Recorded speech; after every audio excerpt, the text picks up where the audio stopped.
इनकरा से अच्छा जीवन साथी केहू नहीं हो सकत। खुश रह जा तो दोनों लोग। हाँ,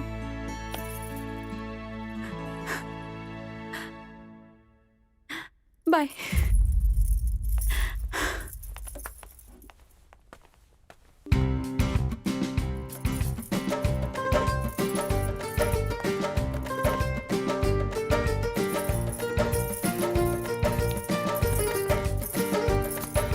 मिस्टर यादव, आपको तलाक की अब कोई आवश्यकता नहीं है।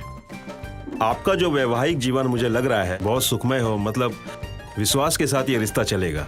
और हमारी कोर्ट की शुभकामना है कि आपका ये वैवाहिक जीवन मंगलमय हो। आप दोनों को बहुत बहुत बधाई।